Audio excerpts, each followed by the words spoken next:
நாம் ஒரு வசனத்தை வாசிப்போம். யாத்ராமத்தின் புத்தகத்தில் 34ஆம் அதிகாரம் 2ஆம் வசனம். விடிய காலத்தில் நீ ஆயத்தமாகி சீனாய் மலையில் ஏறி அங்கே மலையின் உச்சியில் காலமே என் சமூகத்தில் வந்து நில். சரி, இங்கே மோசேயை பார்த்து ஆண்டவர் சொல்லுகிறார், ஆயத்தமாகி என் சமூகத்திலே வந்து நில். இன்றைக்கு என்னுடைய செய்தியினுடைய தலைப்பு ஒரே ஒரு வார்த்தை, நில். நிற்கிறதுக்கு முதலாவது நாம் தைரியம் கொண்டவர்களாக இருக்கணும், இல்லையா? நிற்கணும். எனக்கு அருமையான கர்த்தருடைய பிள்ளை, அன்பான தேவ ஜனமே, அன்றைக்கு மோசேயை பார்த்து ஆண்டவர் சொன்னார், என் சமூகத்திலே வந்து நில் என்று.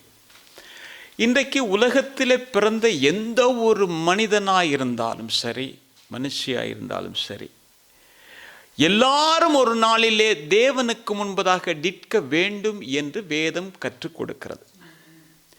வெளிப்படுத்தின சுவிசேஷத்தில் 20ஆம் அதிகாரம் 12லிருந்து 15 வரைக்கும் வாசிக்கும் பொழுது அங்கே பார்த்தோம்னா, மரித்தோராகிய சிறியோரையும் பெரியோரையும் தேவனுக்கு முன்பதாக நிற்க கண்டேன். அப்பொழுது புஸ்தகங்கள் திறக்கப்பட்டன. ஜீவ புஸ்தகம் என்னும் வேறொரு புஸ்தகம் திறக்கப்பட்டது. அப்பொழுது அந்தந்த புஸ்தகங்கள் எழுதப்பட்டவன்படியே மரித்தோர் தங்கள் கிரியைகளுக்கு தக்கதாக நியாயம் தீர்க்கப்பட்டார்கள். சமுத்திரம் தன்னிலுள்ள மரித்தோரை ஒப்புவித்தது, மரணமும் பாதாளம் தங்களில் உள்ள மரித்தோரை ஒப்புவித்தது. யாவரும் தங்கள் தங்கள் கிரியைகளின்படியே நியாயம் தீர்க்கப்பட்டார்கள். அப்பொழுது மரணமும் பாதாளமும் அக்கினியிலே தள்ளப்பட்டது. இது 2ஆம் மரணம். ஜீவ புஸ்தகத்திலே எழுதப்பட்டவனாக காணப்படாதவன் எவனோ அவன் அக்கினி கடலிலே. அப்ப எல்லாரும் ஒரு நாளிலே தேவனுக்கு முன்பதாக நிற்க வேண்டிய ஒரு நிலை வருகிறது என்றும், வெள்ளை சிங்காசனம் இருக்கிறது என்றும், அங்கே புத்தகங்கள் திறக்கப்படுகிறது என்றும், ஜீவ புஸ்தகம் என்று ஒரு புத்தகம் இருக்கிறது. அந்த புத்தகத்திலே பேர் எழுதப்பட்டவனாய் காணப்படாதவன் எவனோ அவனுக்கு அக்கினி கடல் தான் சொந்தம் என்று சொல்லப்படுகிறது. அதாவது நியாய தீர்ப்படைகிறார்கள் என்று சொல்லியும் அது 2ஆம் மரணம் என்று சொல்லி பார்க்கிறோம். அருமையான கர்த்தருடைய பிள்ளை, அன்பான தேவ ஜனமே, அப்படியா இருந்தா ஒரு கூட்டம் எங்கே போகிறது என்றால் அக்கினி கடலிலே பங்கடைகிறது. இன்னொரு கூட்டம் எங்கே போகிறது என்று சொன்னால், ஜீவ புஸ்தகத்திலே பேர் எழுதப்பட்டவனாக காணப்படுகிறவன் அவன் ஜீவனுக்குள்ளே பிரவேசிக்கிறான் என்று சொல்லி பார்க்கிறோம். அருமையான கர்த்தருடைய பிள்ளை, அன்பான தேவ ஜனமே, அப்ப ஜீவ புஸ்தகத்திலே பேர் எழுதப்படாதவனாக காணப்படுகிறவன் அந்த அக்கினி கடலிலே பங்கடைவன் யார் என்பதை நாம் முதலாவது தெரிந்து கொள்ள வேண்டுமானா அவன் என்ன செய்வான் என்று சொன்னால், அவன் எப்படி இருப்பான்? நீங்க பாருங்க, வெளிப்படுத்தின சுவிசேஷம் 13ஆம் அதிகாரம் 8ஆம் வசனத்தை வாசிக்கும் பொழுது, உலக தோற்றம் முதல் வைக்கப்பட்ட ஆட்டுக்குட்டியினுடைய ஜீவ புஸ்தகத்தில் பெயர் எழுதப்பட்டிராத பூமியின் குடிகள் யாவரும் அதை வணங்குவார்கள் என்று எழுதப்பட்டிருக்கிறது. எதை வணங்குவார்கள் என்பதை குறித்து நாம் வேதத்திலே பார்க்கும் பொழுது அந்தி கிறிஸ்துவை குறித்து பார்க்கிறோம். அதை மிருகம் என்று வேதம் வர்ணிக்கிறது. ஏனென்றால் மிருகம் என்று சொல்லும் பொழுது அது ஏதோ ஒரு மிருகம் அல்ல, அவனுடைய செயல்பாடுகள் அத்தனை மிருகமானது என்று நாம் பார்க்கிறோம். அவனுடைய காரியங்கள் ஒவ்வொன்றை பார்க்கும் பொழுது மிருகத்துக்கு ஏற்றதாகவே இருக்கிறது. இந்த அந்தி கிறிஸ்துவை குறித்து பார்க்கும் பொழுது நீங்க பார்த்தீங்கன்னு சொன்னா, வெளிப்படுத்தின சுவிசேஷம் 19ஆம் அதிகாரம் 20ஆம் வசனத்தை வாசிக்கும் பொழுது, அப்பொழுது மிருகம் பிடிபட்டது. மிருகத்தின் முன்பாக செய்த அற்புதங்களால் அதன் முத்திரையை தரித்தவர்களையும் அதன் சொரூபத்தை வணங்கினவர்களையும் மோசம் போக்கின கள்ள தீர்க்கதரிசியும் கூட பிடிக்கப்பட்டான்.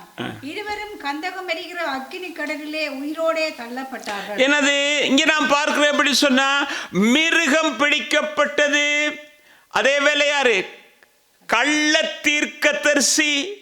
ஏனென்றால் அவர்களுக்குள்ளே ஒரு திருத்துவம் இருக்கிறது.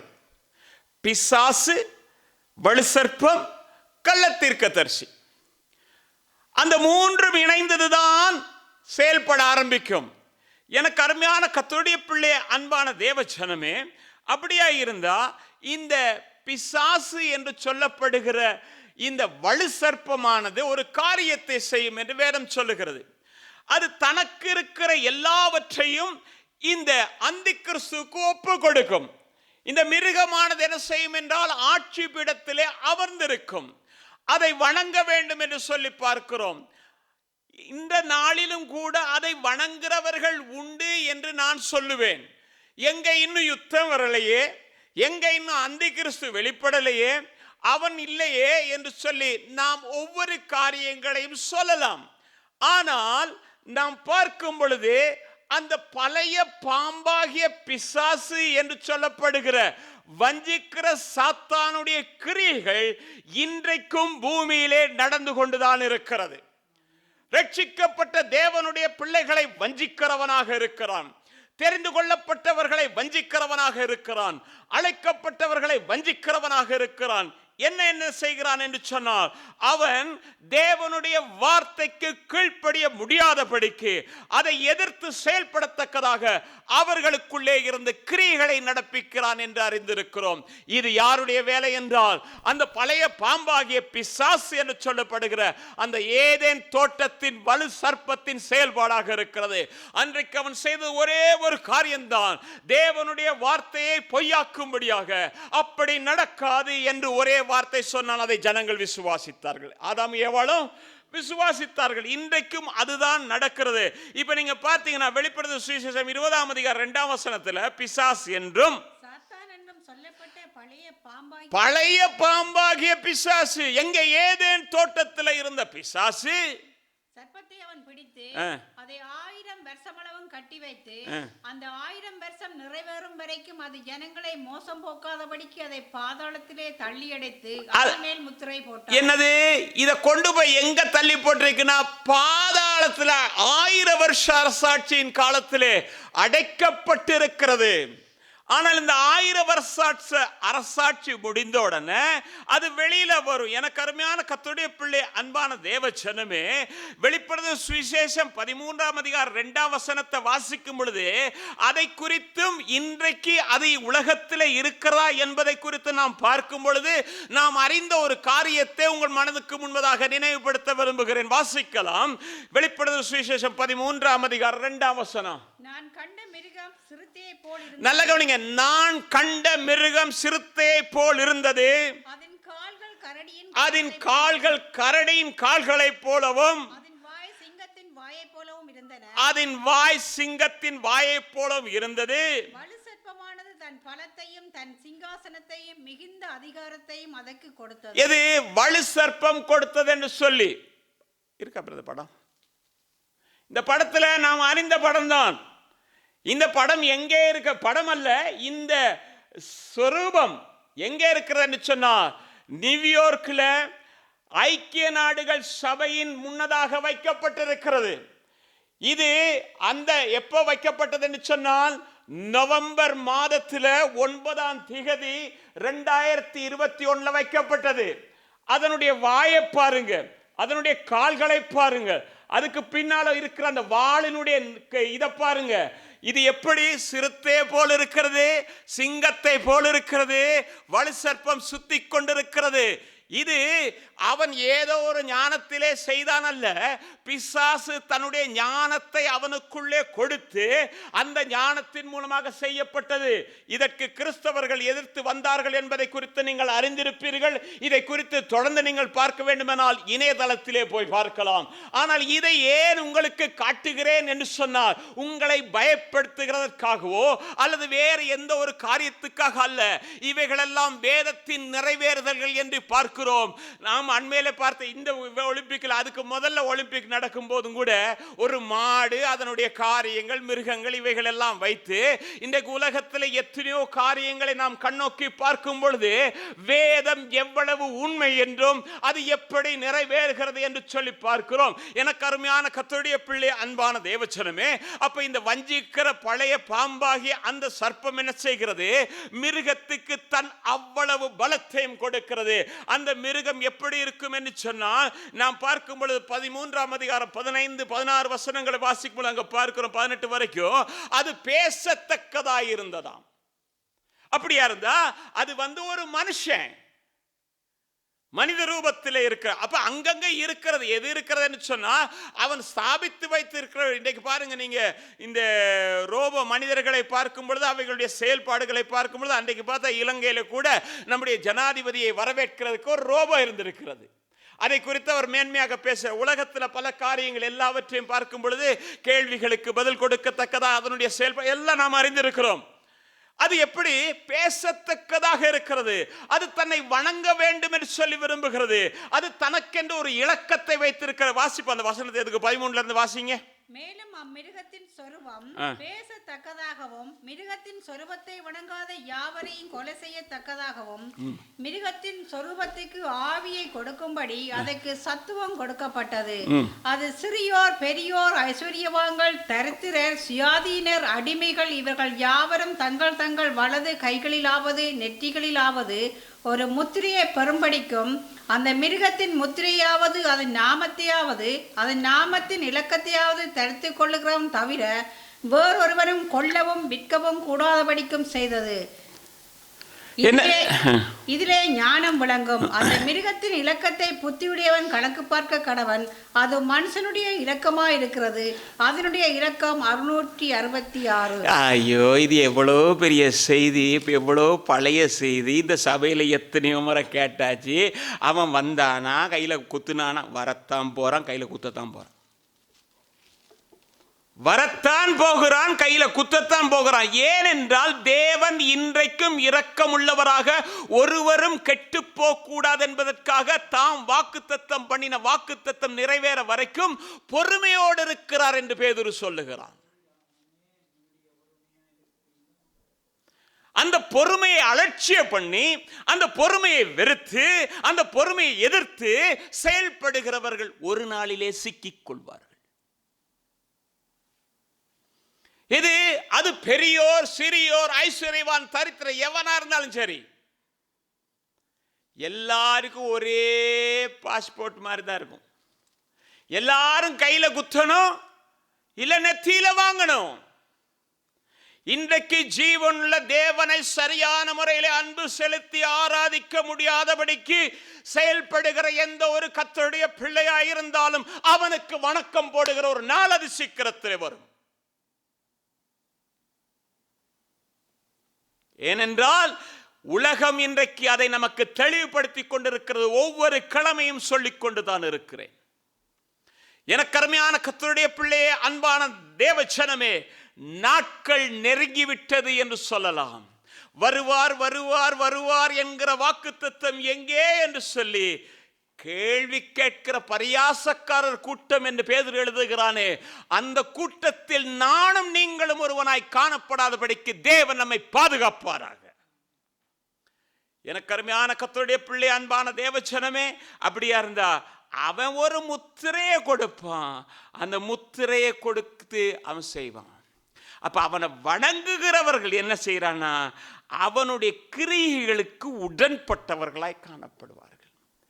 இந்த உலகத்தில் அவனுடைய கிரியைகளுக்கு உடன்பட்டவர்கள் யார் என்றால், தேவனுடைய வார்த்தைக்கு கீழ்ப்படுகிறதற்கு தன்னை ஒப்பு கொடுக்காத எந்த ஒரு மனிதனாக இருந்தாலும் சரி, அவன் அவனுடைய கிரியைகளிலே தன்னை முற்றுமாக அர்ப்பணித்திருக்கிறான் என்று வேதம் பார்க்க.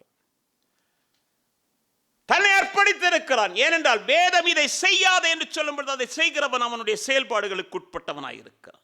அப்படித்தானே? இது செய் என்று சொல்லும் பொழுது அதை செய்ய மாட்டேன் என்று மறுக்கிறவன் கூட அதுக்குத்தான் தன்னை அர்ப்பணித்திருக்கிறான். எனக்கு அருமையான கர்த்தருடைய பிள்ளை, அன்பான தேவச்சனமே, அப்படியா இருந்தா இந்த அக்கினி கடல்ல யாரெல்லாம் பங்கெடுப்பாங்க, எப்படி எடுப்பாங்க? நமக்கு தெரியும். எல்லா காரியம் வேதத்தில் இருக்கிறதெல்லாம் நமக்கு தெரியும், இயல்பானவைகள் தெரியும். ஆனால் வேதம் சொல்லுகிற சில காரியங்களை உங்களுக்கு நான் சொல்ல வாஞ்சிக்கிறேன். வெளிப்படுத்துகிற சுவிசேஷத்திலே 21ஆம் அதிகாரம் 8ஆம் வசனம் இவ்விதமாக சொல்லுகிறது. பயப்படுகிறவர்களும் அவிசுவாசிகளும் அருவருப்பானவர்களும் கொலைபாதகரும் விபச்சாரக்காரரும் சூனியக்காரரும் விக்கிரக ஆராதனைக்காரரும் உண்மையை பேசுகிற அனைவரும் இரண்டாம் மரணத்திலே எங்க என்ன செய்வாங்க? அக்கினியும் கந்தகமும் எரிகிற கடலிலே பங்கடைவார்கள். யாரு? உண்மையை பேசுகிறவர்கள் தானே போட்டிருக்கு. எல்லாம் ஒரு மாதிரி பார்க்குறீங்க. ஆமென்.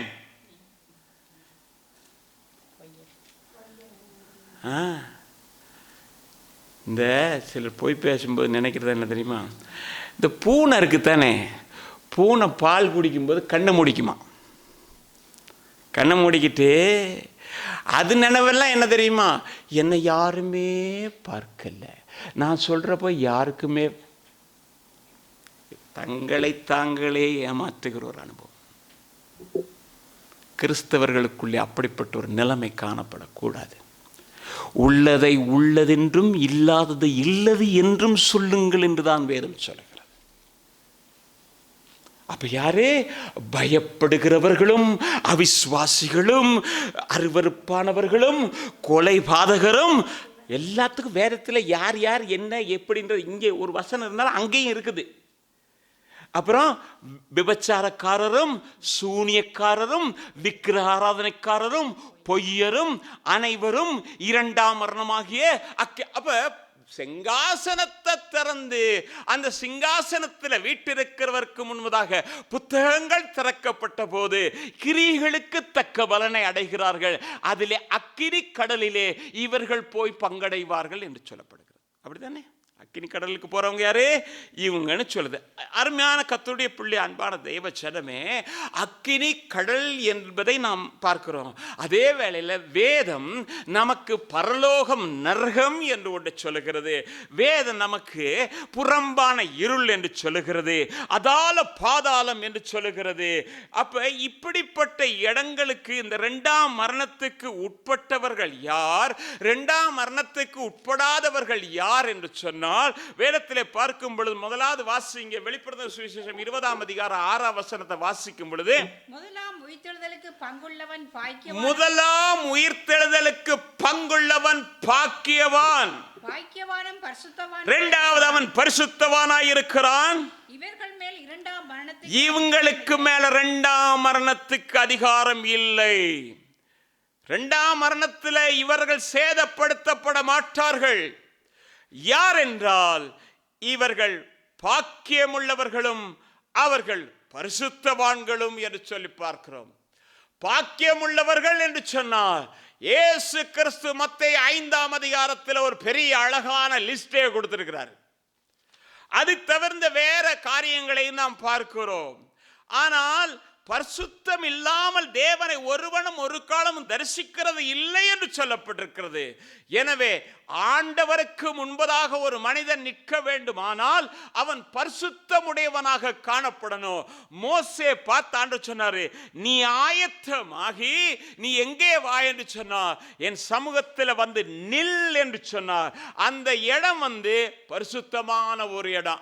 சரி, நம்ம அது பிறகு நாம் பார்ப்போம் கொஞ்சம். அப்ப முதலாவது யாருன்னா இவங்க பங்கடைய மாட்டாங்க, போக மாட்டாங்க. அப்ப இதுக்குள்ள போகிறவர்கள் யார் என்றால் நீங்க பாருங்க, மத்தேயு எழுதின சுவிசேஷம் 8ஆம் அதிகாரம் 12ஆம் வசனத்தை வாசிக்கும் பொழுது, ராஜ்யத்தின் புத்திரரோ புறம்பான இருளிலே தள்ளப்படுவார்கள், அங்கே அழுகையும் பற்கடிப்பும். அப்ப நான் சொன்னேன், இந்த இதுக்கு இன்னொரு பேர் இருக்கு. என்னது? புறம்பான இருள் இருக்கிறது. ராஜ்யத்தின் புத்திரர், ஆண்டவர் அவர்களுக்காக வந்தார், ஆனால் அவர்களோ வெறுத்தார்கள், அவரை சிலுவையிலே அறைந்தார்கள். இதெல்லாம் நமக்கு தெரியும். ஆனால் ராஜ்யத்தின் புத்திரர் புறம்பான இருளிலே தள்ளப்படுவார்கள் என்று சொல்லப்பட்டிருக்கிறது. அடுத்தது யார் அங்கே போவார்கள் என்று சொன்னால் மத்தேயு எழுதின சுவிசேஷம் 25ஆம் அதிகாரம் 30ஆம் வசனம் சொல்லுகிறது, பிரயோஜனமற்ற ஊழியக்காரனாகிய இவனை புறம்பான இருளிலே தள்ளி போடுங்கள், அங்கே அழுகையும் பற்கடிப்பும் இருக்கும் என்று ஆண்டவர் சொன்னார். முதல்ல ராஜ்யத்தின் புத்திரர். இப்ப என்ன சொல்றாரு? பிரயோஜனமற்ற ஊழியக்காரன். யாரு பிரயோஜனமற்றவன்? தாளந்துகளை கொடுத்து அந்த தாளந்துகளை புதைத்து ஆண்டுக்கு முன்னதாக உம்முடையதை நான் பத்திரமாக வைத்திருக்கிறேன், எடுத்துக்கொள்ளும். பத்தாவது என்ன தெரியுமா? அவரையே குறை சொல்லுது. நீர் விதைக்காத இடத்துல அறுக்கிறவரும் தூற்றாத இடத்துல சேர்க்கிற. எவ்வளவு அழகா இவர் படிச்சிருக்காரு. எல்லாத்துக்கும் ஆண்டவர் குறை சொல்லல. அது அவனை கொண்டு போய், நான் உன்னை நம்பி எத்தனையோ காரியங்களை கொடுத்தேன், ஆனால் நீ என்ன செய்திருக்காய் என்று சொன்ன ஒன்றையும் பிரயோஜனமற்றதாக வைத்திருக்கிறாய். எனவே நீ பிரயோஜனமற்ற ஒரு ஊழியக்காரன், உனக்கும் புறம்பான இருள் தான் சொந்தம்.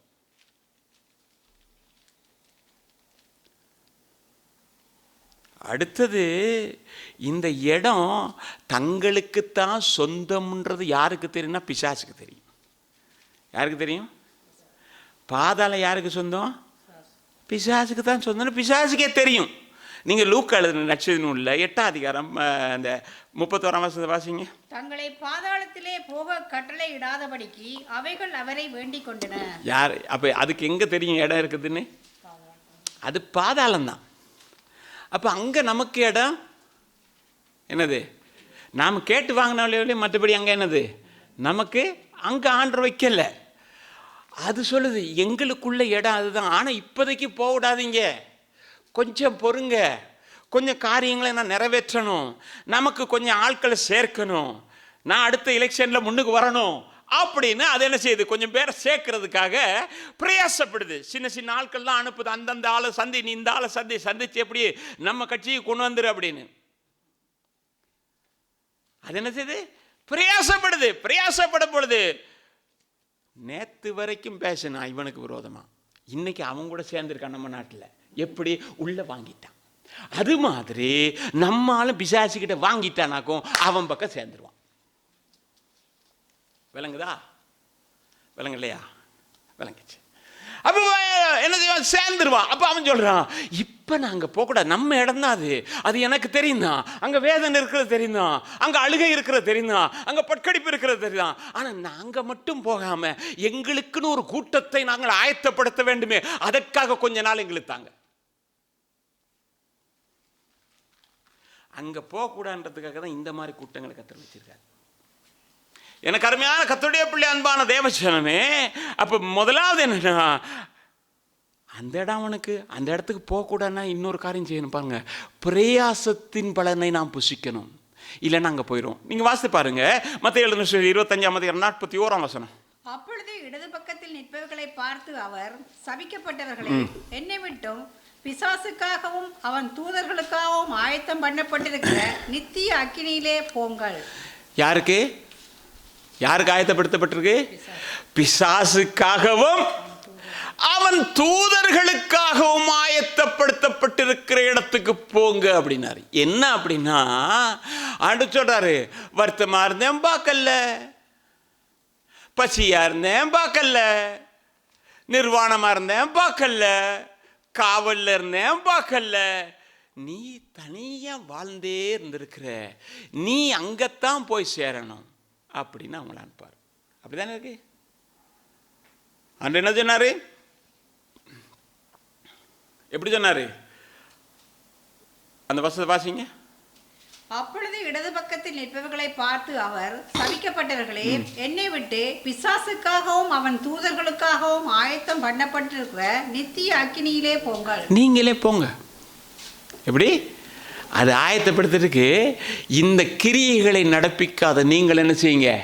அந்த கூட்டத்துக்கு போங்க அப்படின்றார். எனக்கு அருமையான கர்த்தருடைய பிள்ளை, அன்பான தேவச்சனமே, இன்னொரு கூட்டம் அங்கே போகும், இன்னொரு கூட்டம் அங்கே போகும். அந்த கூட்டம் எப்படி இருக்கும் அப்படின்னா, வாசிங்க லூக்கா 16:23 வசனம். பாதாளத்திலே அவன் வேதனைப்படுகிற போது தன் கண்களை ஏறெடுத்து தூரத்திலே ஆபிரகாமையும் அவன் மடியிலே லாசருவையும் கண்டான். யார?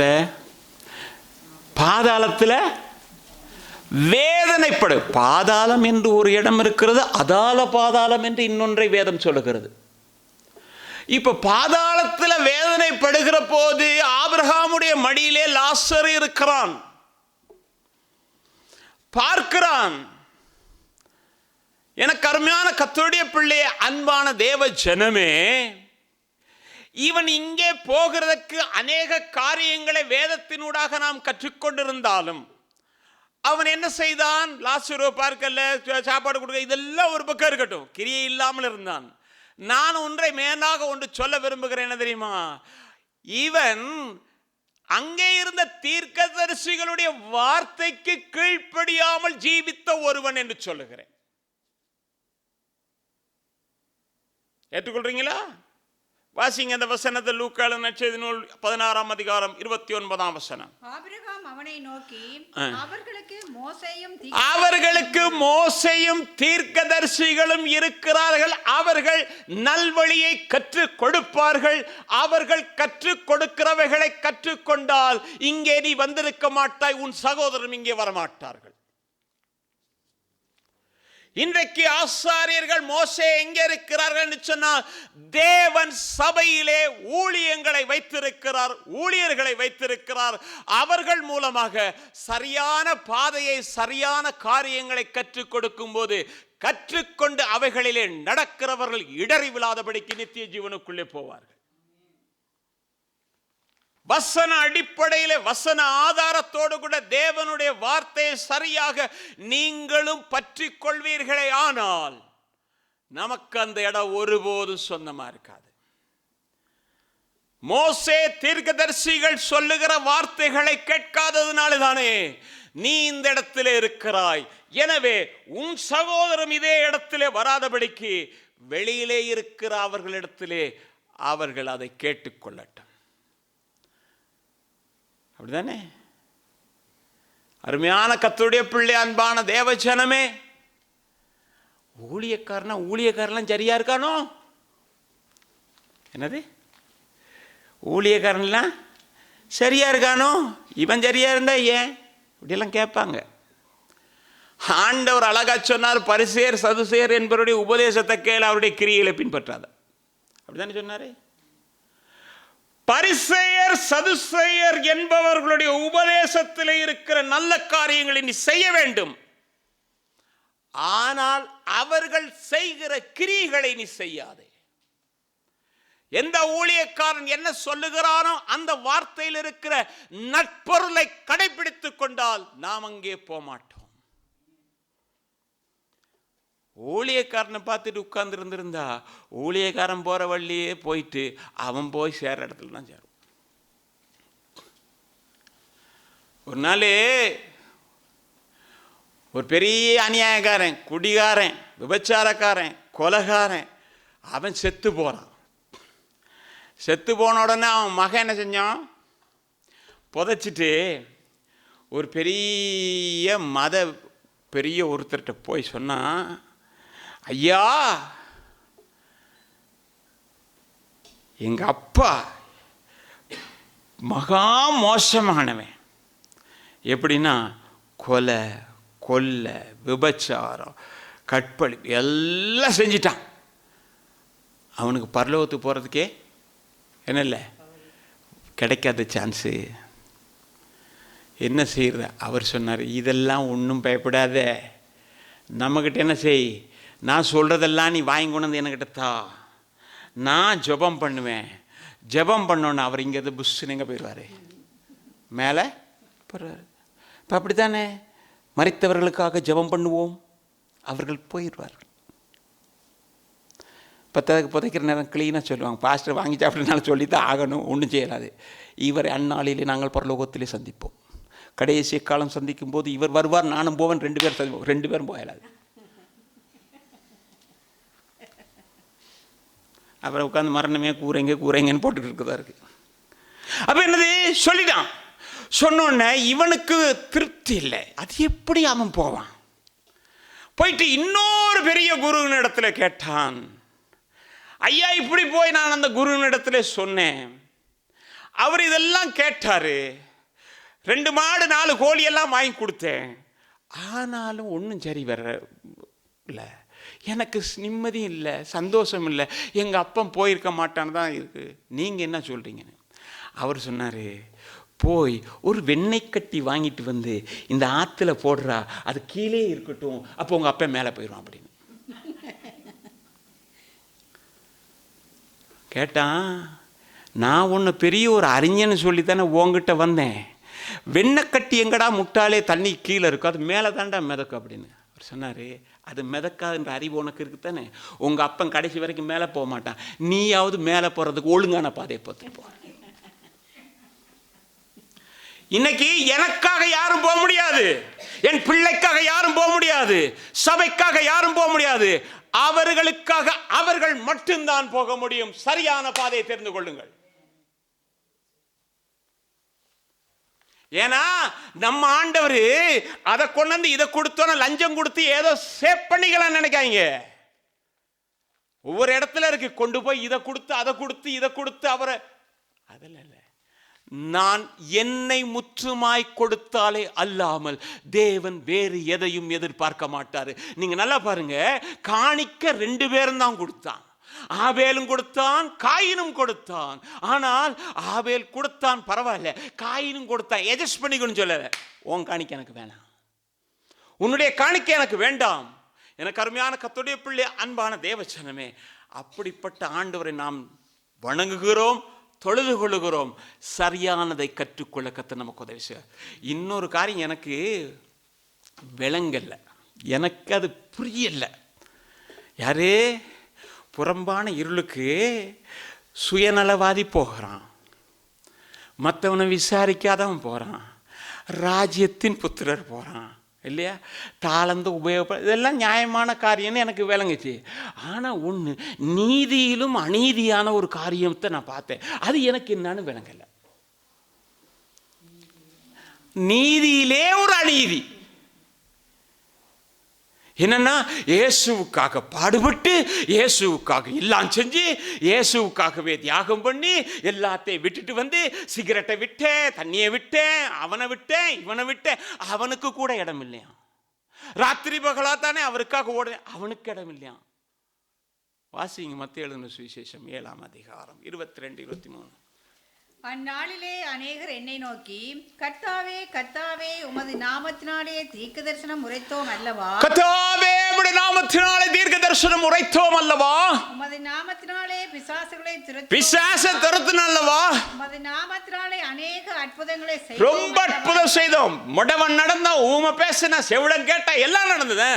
அப்பொழுது நான் ஒரு காலம் உங்களை அறியவில்லை, அப்பொழுது நான் உங்களை ஒரு காலம் அறியவில்லை, அக்கிரமம் செய்யக்காரரே. அக்கிரம செய்ய, பாருங்க, இவ்வளவு செஞ்சவன போய் அக்கிரமக்காரன்றார். எவ்வளவு பெரிய அநியாயம் பார்த்தீங்களா, எவ்வளவு பெரிய அநியாயம்.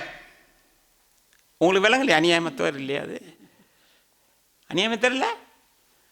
என்னை விட்டு அகன்று போங்கள். எங்க உங்களுக்கு அதுதான் சொந்தன்றார். இங்கே கதவுக்குள்ள வர முடியாது. அதுக்குள்ள அதான் நீங்கள் பார்த்தீங்கன்னா, ஏசாயா 58ஆம் அதிகாரம் 2வது 3வது பார்த்தீங்கன்னா, நாங்கள் உபவாசம் பண்ணி, நாங்கள் எங்கள் ஆத்துமாக்களை ஒடுக்கி, நாங்கள் ஜெபம் பண்ணி, நாங்கள் கேட்கும்போது நீர் நோக்காமல் இருக்கிறது என்ன? அப்படி போட்டிருக்கா? நாங்கள் உபவாசம் பண்ணும்போது போதும் நேரமாது. என்னது நோக்காமல் இருக்கிறது என்ன?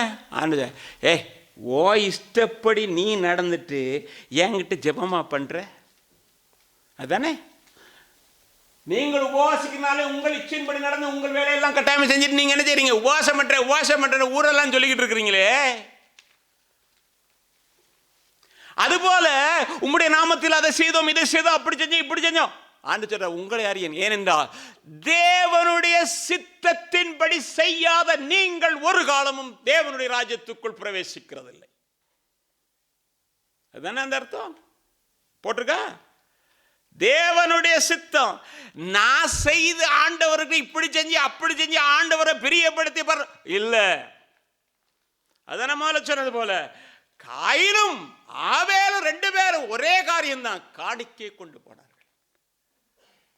ஆண்டு ஏற்றுக்கொள்ளல. ஆண்டு சொன்னாரு, அவர் இடத்த சொல்றாரு, உன் காணிக்கையை கொண்டு போய் உன் எஜமான்கிட்டே கூடு அப்படின்ட்டார். உங்கள் காணிக்கைகளில் நான் பிரியமாய் இருப்பேனோ என்று ஆண்டவர் கேட்கிறார். ஆண்டவருக்கு லஞ்சம் கொடுத்து ஒரு காரியம் செய்ய முடியாது. லஞ்சம் வாங்காத ஒரு உத்தமன் அவர். தேவனுடைய சித்தத்தை செய்யாமல், தேவனுடைய விருப்பத்தை நிறைவேற்றாமல், என்னுடைய விருப்பத்தின்படி தேவனை பிரியப்படுத்த வேண்டும் என்றால் அது ஒரு காலம் நடக்கும். ஏனென்றால் இயேசு கிறிஸ்து கூட சொல்லும்போது சொன்னார், என் பிதாவின் சித்தத்தை செய்யும்படியாகத்தான் நான் இங்கே வந்திருக்கிறேன். ஏன் சித்தம் இல்லை, பிதாவின். மரியா ஓடி வந்து திராட்சரசல் அப்படியே உடனே வரேன் இல்லை, அங்கேருந்து நியூஸ் இன்னும் வரல, அங்கேருந்து ஆர்டர் வரல, வர வரைக்கும் காத்துரு. அப்படிப்பட்ட ஒரு தெய்வத்தை நாம் ஆராதித்துக்கணும். அருமையான கர்த்தருடைய பிள்ளை, அன்பான தெய்வ, அதான் வேதத்தில் நீங்கள் பார்த்தீங்கன்னா வெளிப்படுத்தின சுவிசேஷம் 21:27 சொல்கிறது, தீட்டுள்ளதும் அருவருப்பும் பொய்யையும் நடப்பிக்கிறதுமாகிய ஒன்றும் அதில் பிரவேசிப்பது இல்லை. அப்படியா இருந்தா ஜீவ புஸ்தகத்தில் எழுதப்பட்டவர்கள் மாத்திரம் அதில் அப்படி போட்டிருக்கா? ஜீவ புஸ்தகத்தில் பேர் எழுதப்பட்டவர்கள் மாத்திரம்தான். இப்போ சிலர் சொல்லியிருப்பாங்க தெரியுமா, நீங்கள் ரட்சிக்கப்பட்ட நாளில் ஜீவ புஸ்தகத்தில் எழுதியாச்சு, ஒரு பிரச்சனை இல்லை, நீங்கள் போகலாம்.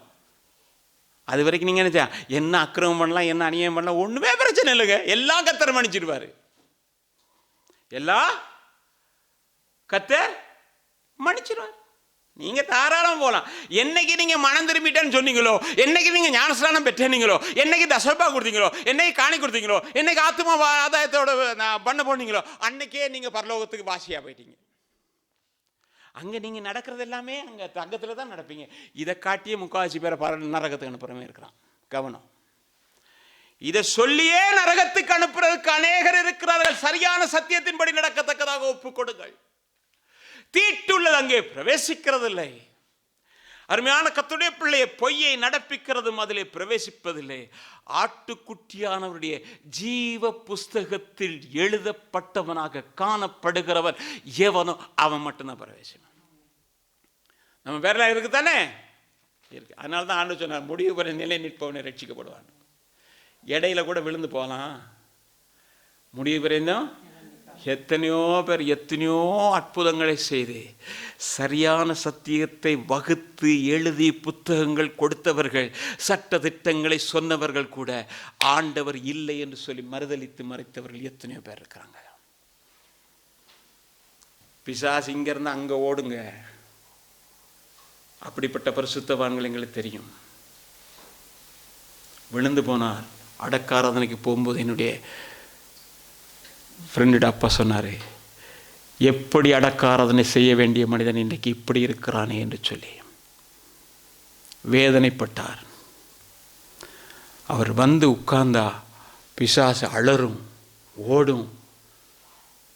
அப்படிப்பட்ட மனிதனுடைய வாழ்க்கையில் நிற்கிறேன் என்று சொல்லுகிறவன் சொல்லாதபடிக்கு ஜாக்கிரதையாக இருக்க கடவன். பயத்தோடும் நடுக்கத்தோடும் கர்த்தரை சேவித்து அந்த இக்கால சத்தம் கேட்கும் பொழுது போய் சேர கர்த்தர் நமக்கு உதவி செய்வாராக. அப்போ எனக்கு அருமையான கர்த்தருடைய பிள்ளை, அன்பான தேவஜனமே, அப்போ என்னது, முதலாவது அவன் என்ன செய்கிறான்னு சொன்னால், இப்போ இதெல்லாம் நம்ம பார்த்தோம் என்னென்னா நரகத்தில் போய் சேர்றது தானே பார்த்தோம். இப்போ நாம் பரலோகத்துக்கு போகிறதுக்கு முதல்ல ஆண்டவர் மோசேக்கு ஒரு காரியம் சொன்னார், நீ என்ன செய்யணும், ஆயத்தமாகி, அப்படி தானே, ஆயத்தமாகி நீ வா பண்ண. அப்போ பூமியிலே ஒருவன் தன்னை தகுதி பெற்றவனாக அவன் தன்னை காண்பிக்கிறதுக்கு அவன் ஆயத்தமாக வேண்டும். முதலாவது நான் பார்ப்போம்னு சொன்னால், நீங்கள் வாசந்த இன்னொரு வாசிங்க, யாத்ராமத்தின் புத்தகத்தில் 34ஆம் அதிகாரம் 2ஆம் வசனம். விடிய காலத்தில் நீ ஆயத்தமாகி சீனாய் மலையில் ஏறி அங்கே மலையின் உச்சியில் காலமே என் சமூகத்தில் வந்து நில்.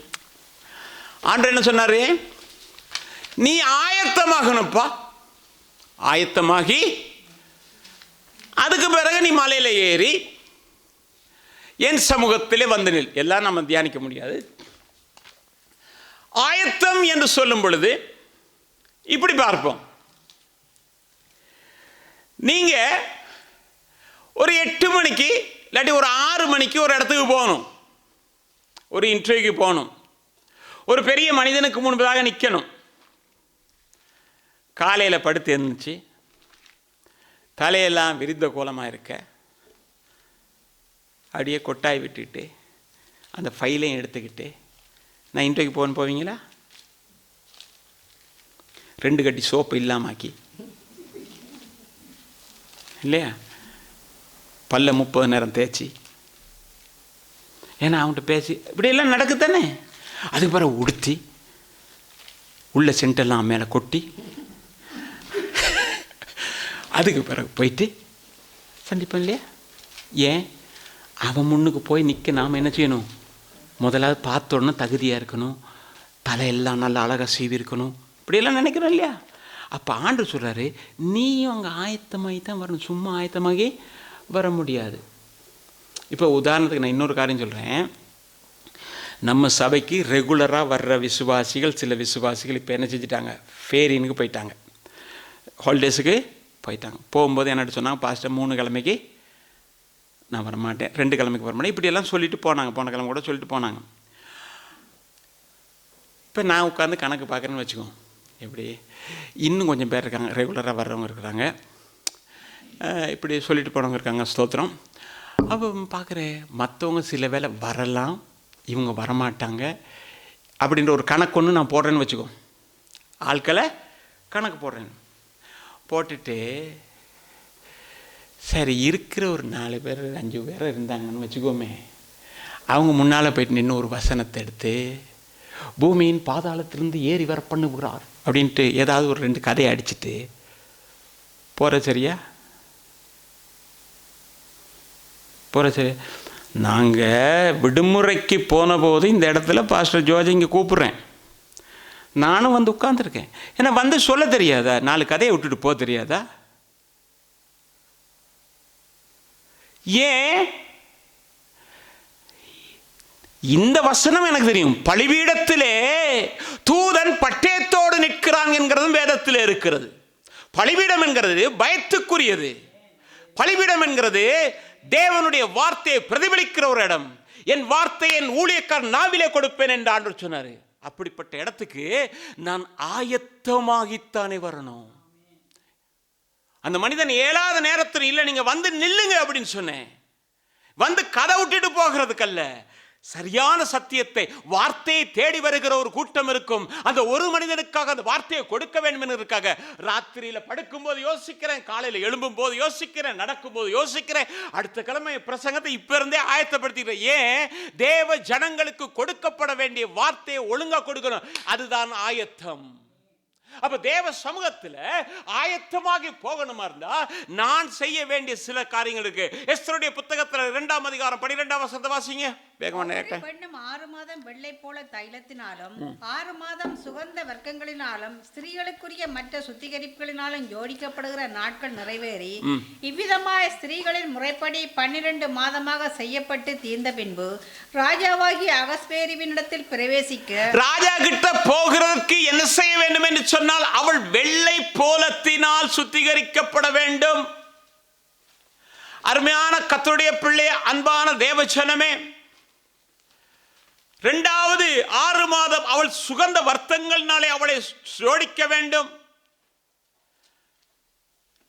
முதலாவது என்னன்னு சொன்னா, இந்த 6 மாத சுத்திகரிப்பாகிய வெள்ளை போலத்தை குறித்து நாம் பார்ப்போமானால், மத்தேயு எழுதின சுவிசேஷம் 2ஆம் அதிகாரம் 11ஆம் வசனத்தை வாசிக்கும் பொழுது இயேசு கிறிஸ்துவின் பிறப்பை பார்க்கிறோம். பிறந்தபோது சாஸ்திரிகள் வெள்ளை போலம், தூபவர்க்கம், அடுத்தது என்னது, பொன், இவைகளை கொண்டு போய் பாதத்திலே வைத்தார்கள் என்று சொல்லி பார்க்கிறோம். இயேசு கிறிஸ்துவினுடைய பிறப்பை நாம் எடுப்போமானால், பாவியாகிய ஒரு மனுஷனுக்குள்ளே கர்த்தராகிய இயேசு கிறிஸ்து பிறக்கிறதுக்காக அவன் திறந்து கொடுக்கிற ஒரு அனுபவம் என்று சொல்லுவேன். 2வது என்ன அப்படின்னு சொன்னா, அந்த வெள்ளை போலம் கர்த்தராகிய இயேசு கிறிஸ்துவினுடைய மரணத்தை நமக்கு நினைவுபடுத்துகிறது. நீங்க வேதத்தில் வாசித்து பார்க்கும் பொழுது பார்த்தீங்கன்னு சொன்னா, யோவான் எழுதின சுவிசேஷம் 19ஆம் அதிகாரம் 39ஆம் வசனத்தை வாசிக்கும் பொழுது, ஆரம்பத்திலே ஒரு ராத்திரியில் இயேசுவினிடத்தில் வந்திருந்த நிக்கோதேமு என்பவன் வெள்ளை போலமும் கரிய போலமும் கலந்த ஏறக்குறைய 100 ராத்தல் கொண்டு வந்தான். என்னது? வெள்ளை போலம். ஸ்திரீகள் வெள்ளை போலம், சுகந்த வர்க்கங்களினாலே தங்களை அலங்கரிக்க வேண்டும். அதுக்கு பிறகு ராஜாவின் இடத்துல போனோம். அப்ப இங்க பாத்தீங்கன்னா அந்த வெள்ளை போலம் மரணத்தை தெரிவிக்கிறது. அதுக்கு அடுத்த வசனத்தை நீங்க வாசிச்சீங்கன்னா 40ஆம் வசனத்துல போட்டிருக்கும், சுகந்த வர்க்கம் 2ஐயும் கொண்டு போய் போட்டு இயேசுவை அடக்கம் பண்ணினான் என்று சொல்லி பார்க்கிறோம்.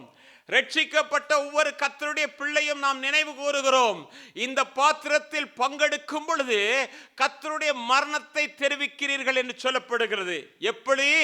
அவர் வரும் வரைக்கும் என்று சொல்லப்படுகிறது. ஒவ்வொரு கர்த்தருடைய பிள்ளையும் ரட்சிக்கப்பட்டு மனம் திரும்பி ஞானஸ்தானம் பெற்று கர்த்தருடைய அப்பத்தை புசிக்கும் போது அவன் என்ன செய்கிறான்? மரணத்தை தனக்குள்ளே நினைவுபடுத்திக் கொள்ளுகிறான். அந்த மரணத்தை நினைவுபடுத்த வெளிப்படுத்தும் பொழுது அவன் என்ன செய்கிறான் என்று சொன்னால் தேவனுடைய வருகையை எதிர்நோக்கி காத்து கொண்டிருக்கிறான். ராஜாவினிடத்திலே எப்பொழுது போவேன், அங்கே போய் எப்பொழுது நிற்பேன் என்று சொல்லி அந்த எஸ்தர் நின்றது போல இந்த எஸ்தரிடத்திலே காணப்பட்ட ஒரு விசேஷித்த குணம் என்னவென்று சொன்னால், ராஜா அங்கே நியமிக்கப்பட்ட ஏகாபின் ஒரு காரியத்தை செய்வான் என்று சொன்னார். ஸ்திரீகள் கன்னிமாடத்தில் இருக்கும் பொழுது அவர்களுக்கு என்ன செய்வான் என்று சொன்னார், எல்லா சுத்திகரிப்புக்குண்டானதையும் கொடுப்பான். கொடுக்கும் பொழுது சில கன்னிகள் என்ன சொல்லுவாங்க, எங்களுக்கு அதை விட இதை வாங்கித்தாங்க, இந்த பக்கம் சொகப்பு பவுடர் தாங்க, இந்த பக்கம் ஒரு நீல கலர் தாங்க, அதை தாங்க இதை தாங்கன்னு கேட்டு அவங்க என்ன செய்வாங்க, வாங்குவாங்க. ஆனால் எஸ்தரோ கேட்க மாட்டா. ஏன் தெரியுமா, ராஜாவோடு நெருக்கமாய் இருக்கிறது ஏகாபினுக்கு தெரியும் எது ராஜாவுடைய விருப்பம் என்று சொல்லி. தேவ சமூகத்திலிருந்து தேவ ஊழியக்காரன் கொண்டு வருகிறது எப்படின்னா, ராஜாவுக்கு விருப்பமானதை கொண்டு வருகிறார். ஏதோ கதை அடிச்சுட்டு போறதுக்கு நாலு இயேசு அங்க பிறந்தார் இங்க பிறந்தார் அதை தருவது இல்லை. பரலோகம் போறதுக்கு இதுவே அல்லாமல் வேறு வழி இல்லை என்பதுதான் அது. இரண்டாவது நமக்கு நேரமாது அவர்கள் என்ன செய்யணும், மலை மேல் ஏறணும். மலை மேல் ஏறணும் என்று சொல்லுகிறது ஜெபத்தை குறிக்கிறது, ஜெப ஜீவியத்தை காட்டுகிறது. நீங்க வேதத்தில் பார்க்கும் பொழுது ஆகாய் தீர்க்கதரிசன புத்தகம் 1 அதிகாரத்தில் சொல்லப்படுக 1 அதிகாரம் 8 நீங்கள் மலை மேல் ஏறி மரங்களை வெட்டி ஆலயத்தை கட்டுங்கள் என்று சொல்லி. கர்த்தருடைய ஆலயம் கட்டப்பட வேண்டிய நேரம் எதுனா இதுதான். ஆலயம் என்கிறது இஸ்ரவேலில் கட்டப்படுகிற ஆலயம் வேறு, நம்முடைய ஆலயம் தான் தேவன் தங்குகிற ஒரு ஆலயம் என்று வேதம் நமக்கு சுட்டி காட்டுகிறது. 1 கொரிந்தியர் புத்தகத்தில் 3 அதிகாரம் 16 வாசிக்கும் பொழுது, நீங்களே ஜீவனுள்ள தேவனுடைய ஆலயமாய் இருக்கிறீர்கள் என்றும் தேவ ஆவியானவர் உங்களுக்குள்ளே வாசமாய் இருக்கிறார் என்றும் அறியாது இருக்கிறீர்களோ. அப்படியா இருந்தா இந்த ஆலயம் கட்டப்பட்டதா இருக்கணும், தேவன் தங்கத்தக்கதாக இருக்கணும். எசேக்கியா ராஜாவான போது என்ன செய்தான் என்று சொன்னா, ஆலயத்தின் கதவுகளை அவன் பழுது பார்த்தான் என்று சொல்லி பார்க்கணும். ஒவ்வொன்றை இன்னைக்கு பழுது பார்த்து சரியா செய்துகிட்டா தேவனுக்கு முன்பதாக நாம் நிற்க முடியும். அருமையான கர்த்தருடைய பிள்ளை, ஏன் தெரியுமா, நீங்க பாத்தீங்கன்னா மோசே குறித்து சொல்லும் பொழுது 3 அதிகாரம் 5 ஆண்டு சொன்னாரு, மோசே நான் உனக்கு ஒன்று சொல்றேன், எனக்கு முன்பதாக நீ நிற்கிறாய், ஆனால் நீ நிற்கிற என்ன தெரியுமா, பரிசுத்தமான ஒரு இடம். எனவே நீ பாதரட்சியை கலட்டி போட்டு வா. நானும் நீங்களும் ஆராதிக்கிற கர்த்தர் யார் தெரியுமா, அவர் பரிசுத்தம் உள்ளவர். நான் பரிசுத்தராய் இருக்கிறது போல நீங்களும் பரிசுத்தராய் இருங்கள் என்பதுதான் தேவன் கற்றுக் கொடுத்தது. அப்படிதானே? அப்ப பரிசுத்தமான தேவனுக்கு முன்பதாக நான் இருக்கும் பொழுது ஆண்டு சொல்றாரு, நீ முதலாவது பரிசுத்தமாகலன்னு நீ அந்த இடத்துல போயிடுவ. மோசையா தானே சொன்னாரு, நான் உன்னை கொண்டுதான் பெரிய காரியம் செய்ய போறேன், ஆனா நீ நிற்கிற இடத்துல பாதரட்சி நீ கழட்டி போடு. எனக்கு அருமையான கர்த்தருடைய பிள்ளை, அன்பான தேவச்சனமே, அப்படிப்பட்டவர்கள், நான் கடைசியா டக்குன்னு முடிக்கிறேன். அப்ப என்னன்னா, அப்படி பரிசுத்தமா தன்னை பாதுகாத்து தன்னை சுத்திகரித்து ஆயத்தப்படுத்தினவன் அவன் பூமியிலே சொல்லுவான், நான் தேவனுக்கு முன்பதாக நிற்கிறேன். நிற்கிறேன் என்கிற பதம் எப்படி தெரியுமா, நில் என்று சொல்லுகிறதும் நிற்கிற ஒன்று தான். இப்போ சொல்லுமே, ஒரு தகப்பன் தாய் பிள்ளைகள் எல்லாரும் ஒரு சூப்பர் மார்க்கெட்டு போகிறாங்க, ஒரு சென்ட்ரூம் போகிறாங்க. தகப்பன் மகனும் ஒரு இடத்துக்கு போகிறான். போகும்போது மகனை பார்த்து சொல்கிறான், நீ இங்கே நில்லு, நான் அந்த கடைக்கு போயிட்டு வரேன்னு போகிறான். தாய் இன்னொரு இடத்துல, இப்படி தானே நம்ம எல்லாம் போகிறது இல்லையா, எல்லாரும் சேர்ந்து போனாலும் அங்கங்கே பிரிஞ்சிடுவோம். அந்த இஸ்ரவேலில் இந்த எகிப்தில் பிரிஞ்ச மாதிரி பிரிஞ்சு தான் போவோம். போயாச்சு, போயிட்டு இப்போ தாய் வருது, வந்தால் எங்கே நிற்கிறீங்கன்னு பார்க்குறதுக்கு மகனுக்கு ஃபோன் அடிக்குது. தகப்பன் சொல்லிட்டு போனது நில், தாய் அடிக்குது, மகன் எங்கே நில்லுன்னு கேட்பாங்களா, நிற்கிற. அப்போ இந்த வார்த்தை தான் அதனுடைய பதம் என்பதை நான் உங்களுக்கு சொல்கிறேன். அப்போ இப்போ நீங்கள் பார்த்தீங்கன்னாக்கும் எலியா ஒன்று சொல்லுகிறான். 1 ராஜாக்களுடைய புத்தகம் 17 அதிகாரம் 1 எப்படின்னா, திஸ்பியனாகி எலியா சொல்லுகிறான், தேவனுக்கு முன்பதாக நிற்கிற நான். அப்படியா இருந்தா அவன் தன்னை பரிசுத்தப்படுத்தினவனாக தேவனுக்கு முன்பதாக நிற்கிறான். ஏற்றுக்கொள்றீங்களா? இன்னைக்கு நம்மள எத்தனை பேர் அங்கே நிற்கிறோம்? ஆமென். தேவனுக்கு முன்பதாக பரிசுத்தம் இல்லாமல் நிற்க முடியாது, பரிசுத்தமாக நிற்கிறோம். அப்படியா இருந்தா எனக்கு அருமையான கர்த்தருடைய பிள்ளையே, இவர்கள் அவனை குறித்து சாட்சி கொடுத்தான், கர்த்தர் அவனை குறித்து சாட்சி கொடுத்தார். வெளிப்படுத்தின சுவிசேஷத்தில் 11 அதிகாரம் 3-4 வாசிக்கும் பொழுது, என்னுடைய 2 சாட்சிகளும் யாருன்னா 1160 நாள் அளவும் தீர்க்க தரிசனம் சொல்லிக்கிட்டு இருப்பாங்க. அவங்க யார் அப்படின்னா, பூலோகத்தில் ஆண்டவருக்கு முன்பதாக நிற்கிற 2 ஒலிவ மரங்களும். 2 ஒலிவ மரம். அது யாருன்னா நமக்கு கீழே தெரியும். ஒருத்தன் ரத்தமாக்குனா, இன்னொருத்தன் வானத்தை அடைச்சான். இப்படியெல்லாம் போட்டுக்கு தானே எலியாவை குறித்து நம்ம அங்கே பார்க்குறோம். அது எலியாவோ ஏனோக்கோ மோசோ. ஆனால் நம்ம நேரடியாக எடுப்போம்னா எப்படி எடுப்போம்? வானத்தை அடைத்தவன் வேதத்தில் யாருன்னா எலியா தான் இல்லையா? வானத்தில் இருந்து மலையை வர்ஷிக்க பண்ணது யாருன்னா எலியா. அவர்கள் 2 பேரும் சாட்சிகளாக ஆண்டு சொல்கிறாரு. இவர்கள் ஒலிவ மரங்கள் என்று சொல்கிறார். இதை குறித்து நாம் பார்க்கும் பொழுது நேரமாயிருச்சு. சகரியா 4:11-12 பார்க்கும் பொழுது, பின்பு நான் அவரை நோக்கி, குத்து விளக்குக்கு வலதுபுறமாக அதற்கு இடதுபுறமாக இருக்கிற இந்த 2 ஒலிவ மரங்களும் என்ன என்று கேட்டேன். மறுபடியும் நான் அவரை நோக்கி, 2 பொற்குழாய்களின் வழியாக தொங்கி பொன்னிறமான எண்ணெயை தங்களிலிருந்து இறங்க பண்ணுமாகிய ஒலிவ மரங்களின் 2 கிளைகள் என்ன என்று கேட்டேன். 2 மரம் இருந்து ஒலிவ மரம் என்ன செய்யுது? தங்களில் பொன்னா நிறமான அந்த எண்ணெய் எங்க கொடுக்குது? குத்து விளக்குக்கு கொடுக்குது. குத்து விளக்கு என்பது வெளிப்படுத்தின சுவிசேஷத்தில் நாம் பார்க்கும் பொழுது அந்த 7 குத்து விளக்குகளும் 7 சபைகளாம். இந்த குத்து விளக்குக்கு என்ன கொடுக்கிறது? சாட்சியாக நிற்குது. பூலோகத்தில் சாட்சியாக இருக்கும்படியாகத்தான் கர்த்தர் உங்களையும் என்னையும் தெரிந்து கொண்டார். நம் மூலமாக சபை சாட்சி பெறணும், நம் மூலமாக தேவன் சாட்சி பெறணும். எனக்கு அருமையான கர்த்தருடைய பிள்ளையே, அன்பான தேவச்சனமே, சகரியா 4:13 பார்த்தீங்கன்னா, அவர் இவைகள் இன்னதென்று உனக்கு தெரியாதா என்றார். ஆண்டவரே எனக்கு தெரியாது என்றேன். கடைசி வசனம் மட்டும் வாசிங்க. அப்பொழுது இவைகள் இரண்டும் சர்வலோகத்துக்கு ஆண்டவராய் இருக்கிறவரின் சமூகத்தில் நிற்கிற அபிஷேகம் பெற்றவர்கள் இல்லையா?